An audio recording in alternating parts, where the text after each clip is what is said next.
सुगंधा भारी मन से ओंठों से उतरी। संकरी सी गली में आगे बढ़ते हुए उसके कदम उठ ही नहीं पा रहे थे। पहले मायके आने के लिए वो कितना उत्साहित रहती थी। ससुराल तो उसे जेल की जैसा लगता था, जहां पर सास हर घड़ी उस पर नजर गड़ाए बैठी रहती थी। पति भी उससे कोई खास प्यार नहीं करता था। वह बस रात में आकर अपना अधिकार जता लेता था। दिन भर उसे पूछता तक नहीं था। ससुराल की चक्की में पीस पीस कर जब उसका मन बहुत घायल हो जाता था, तब वह 2 पल को सुकून की सांस लेने के लिए अपने मायके चली जाती थी। उसके पिताजी को हार्ट की प्रॉब्लम थी, इसलिए वह मायके में ससुराल से मिल रहे अत्याचार के बारे में कुछ बता नहीं पाती थी और यहाँ आकर सब कुछ भूलकर 2 दिन हंसी खुशी बिता लेती थी। लेकिन 2 सालों पहले मायके का सुख भी उससे छिन गया, क्योंकि उसके पिताजी का स्वर्गवास हो गया।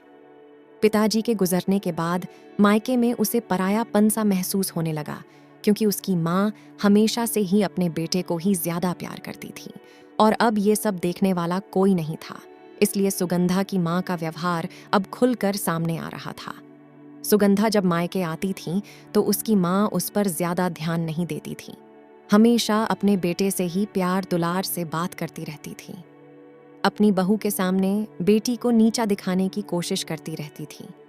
इसलिए अब सुगंधा को मायके आने का मन भी नहीं करता था। लेकिन महीने भर पहले ही उसके पति का एक रोड एक्सीडेंट में देहांत हो गया।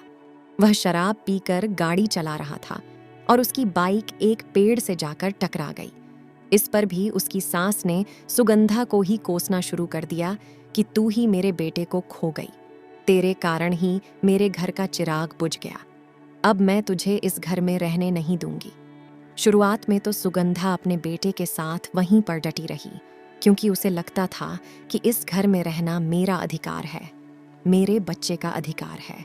लेकिन जब सास के ताने हद से ज्यादा बढ़ने लगे, तब उससे वहां पर रुका नहीं गया और वह आज अपने बेटे को गोद में लिए हुए मायके की दहलीज की ओर बढ़ रही थी। मगर उसे पता था कि इस घर में उसकी क्या औकात है। जब उसकी माँ ने उसे इस तरह अचानक से आए हुए देखा तो वह बहुत नाराज हो गई और कहने लगी, शादी के बाद तुम्हारा घर तुम्हारा ससुराल ही था, तुम्हें इस तरह घर छोड़कर नहीं आना चाहिए था। अब तुम यहाँ पर रहोगी तो कौन तुम्हारा खर्च उठाएगा। वह रोते हुए कहने लगी, माँ बस मुझे सिर छुपाने की जगह दे दो, मैं छोटा मोटा काम करके अपना गुजारा कर लूंगी। अब तुम लोग ही मेरा परिवार हो, तुम लोग मेरा दर्द नहीं समझोगे तो और कौन समझेगा। भाई और भाभी अलग ही मुंह फुलाकर घूम रहे थे। सुगंधा उस घर में रहने तो लगी, लेकिन किसी को भी उसका वहां रहना पसंद नहीं आ रहा था। वह कोई काम ढूंढने की कोशिश कर रही थी, ऐसा काम जो कि वह घर पर ही रहकर कर सके, क्योंकि उसका बेटा अभी केवल साल भर का ही था और ऐसे में वह उसे किसी और के भरोसे छोड़कर बाहर नहीं जा सकती थी, क्योंकि उसकी माँ और भाभी ने साफ साफ कह दिया था कि अगर तुम घर के बाहर निकलने लगोगी तो तुम्हारे बच्चे को हम तो नहीं देखने वाले। ऐसे में सुगंधा पर दोहरी मार पड़ गई थी। एक तो उसे खर्च के लिए दूसरों पर निर्भर रहना पड़ रहा था, ऊपर से उसकी मदद करने वाला भी कोई नहीं था। 2 महीने बड़े मुश्किल से कटे।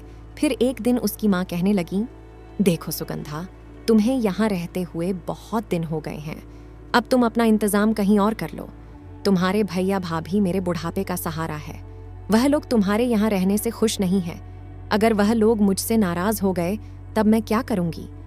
सुगंधा कहने लगी, माँ अगर तुम मेरी थोड़ी सी मदद कर दो तो मैं कहीं किराए का घर लेकर रह लूंगी, और कुछ ना कुछ काम तो मैं ढूंढ ही रही हूं। उसकी माँ गुस्से में कहने लगी, मेरे पास कोई रुपए नहीं है, मुझे अच्छे से पता है कि तू लालच में ही यहाँ पर आई है। वह जोर जोर से चिल्लाने लगी तो आस पड़ोस के लोग भी घरों से निकलकर बाहर देखने लगे। आंगन में ही सारी बहस हो रही थी। कुछ लोग छत पर खड़े होकर भी सब देख रहे थे। उसकी माँ गांव वालों के सामने कहने लगी कि मेरी बेटी लालची है, यह मुझसे रुपए मांग रही है, कल को हमारा गला दबाकर हमारी संपत्ति में से हिस्सा मांगने लगेगी, लेकिन मैं इसे 1 रुपया भी नहीं दूंगी। अरे इतने महीने से यह यहाँ मुफ्त में बैठकर खाना खा रही है, किसी ने कुछ कहा भी नहीं, और अब यह मुझसे रुपए भी मांगने लगी। हाथ जोड़ती हूं मैं ऐसी लालची बेटी के आगे। ये यहाँ से चली जाए तो मुझे शांति मिले। सुगंधा हैरान थी कि माँ ने कैसे उसके शब्दों को तोड़ मरोड़ कर पूरे गांव के सामने प्रस्तुत कर दिया था। अब उसे इतना अपमानित होकर वहां पर रहना नहीं था। उसकी आंखों में जल भर आया था। वह कमरे में गई और अपना थोड़ा बहुत सामान एक बैग में डालकर बाहर निकलने लगी तो उसकी माँ गुस्से चिल्लाते हुए बोली, रुक, बैग में क्या लिए जा रही है तू? सुगंधा ने गुस्से में पूरा बैग माँ के सामने उलट कर रख दिया। उस बैग में से उसके बच्चे के और उसके खुद के थोड़े कपड़े, सर्टिफिकेट वगैरह थे। सुगंधा गुस्से में तिलमिलाते हुए बोली, देख लो, मैं तुम्हारे घर का कोई सामान लेकर नहीं जा रही हूँ। अपनी बेटी पर तुम्हें कभी भरोसा नहीं रहा ना माँ? मैं लालची नहीं हूँ, मैं बस वक्त की मारी हुई हूँ। मुझे तुमसे थोड़ी मदद चाहिए थी, लेकिन तुम्हें तो सब कुछ अपने बेटे को ही देना है ना। तुम्हारा बेटा कमाता है, हर तरह से समर्थ है, अपनी जिंदगी में खुश है। तुम्हें तो अपनी कमजोर बेटी का साथ देना चाहिए था, लेकिन तुमने तो मुझे लालची कह दिया। वाह माँ वाह, माँ की ममता ऐसी भी हो सकती है, ये मुझे पता नहीं था। मुझे कभी नहीं लगता था कि मेरी माँ मेरे साथ कभी इतना गंदा व्यवहार भी करेगी, मुझ पर झूठा आरोप लगाएगी। मैं लालची नहीं हूँ माँ, मैं लालची नहीं हूँ। बोलकर वह फूट फूट कर रोते हुए अपना बैग लेकर वहां से चली गई। मोहल्ले में लोग तरह तरह की बातें कर रहे थे, लेकिन उन बातों से अब कुछ भी बदलने वाला नहीं था। कुछ लोग सुगंधा के पक्ष में बोल रहे थे तो कुछ लोग उसकी माँ के पक्ष में बोल रहे थे, लेकिन उसकी माँ को तो जो खेल खेलना था वो खेल चुकी थी। उन्हें डर लग रहा था कि आगे चलकर सुगंधा उनकी संपत्ति में से हिस्सा ले लेगी और उनके बेटे को कुछ कम न मिल जाए। इसीलिए उन्होंने सुगंधा को शुरुआत में ही वहां से भगा दिया कि वह वहां पर बस न जाए, लेकिन भविष्य में इस बुरे कर्म की लाठी उनके सिर पर पड़ने के इंतजार में थी और उन्हें कुछ पता ही नहीं था। इंसान के पास जब धन संपत्ति भरपूर मात्रा में होती है और वह किसी मासूम का हक छीन कर उसे रुलाता है, तो वह सोचता है कि कोई मेरा क्या ही बिगाड़ लेगा। लेकिन जब कर्म की लाठी चलती है तो अच्छे से अच्छा इंसान भी धूल में मिल जाता है। यह बात सुगंधा की माँ को पता नहीं थी। वह सोचती थी कि इंसान के पास दौलत का होना ज्यादा जरूरी है। दौलत हो तो दुनिया की हर खुशी कदमों में आ सकती है और कमजोर को सहारा देकर अपनी दौलत को बांटना नहीं चाहिए। सुगंधा रोते सिसकते घर से निकल गई थी। संयोग से रास्ते में उसे उसकी सहेली मिल गई। उसके दर्द को जानकर उसने कहा कि मैं एक स्कूल में पढ़ाती हूँ और वहीं पर कैंपस में हमें घर भी मिला हुआ है। तुम मेरे घर पर रह सकती हो और छोटे बच्चों को ट्यूशन भी पढ़ा सकती हो। सुगंधा बहुत खुश हो गई। वह अपनी सहेली की मदद से एक नई जिंदगी की शुरुआत करने जा रही थी। उसने अपनी सहेली को गले से लगा लिया। जहां अपनों ने भी साथ नहीं दिया था, वहां उसकी सहेली उसका साथ दे रही थी। खैर, धीरे धीरे सुगंधा ने अपने दम पर जीना सीख लिया था। 3 सालों के बाद उसका बेटा स्कूल जाने लगा था और अब वह भी उसी स्कूल में पढ़ाने लगी थी। रहने के लिए भी उसे अलग से कमरा मिल गया था। अब वह खुद के लिए और अपने बेटे के लिए जीती थी। धीरे धीरे करके 10 साल बीत गए थे। उसका बेटा पढ़ाई लिखाई में बहुत अच्छा था और वह अपने बेटे के लिए खुश रहती थी। एक दिन सुगंधा के फोन की घंटी बजी। उसने फोन रिसीव किया तो उसकी माँ रोते हुए बोली, बेटा, मैं पड़ोसन के फोन से तुझे फोन कर रही हूँ। मेरी हालत बड़ी खराब है। मेरी रीढ़ की हड्डी में चोट लग गई थी। अब मैं चल फिर नहीं पाती हूँ। कोई भी मेरी सेवा नहीं करता है। मैं गंदा डायपर पहने हुए घंटों पड़ी रहती हूँ। कोई भी मेरा डायपर चेंज करने वाला नहीं है। तुम मेरे पास आकर मेरी थोड़ी बहुत सेवा कर दो बेटी। देखो, तुम मेरी बेटी हो।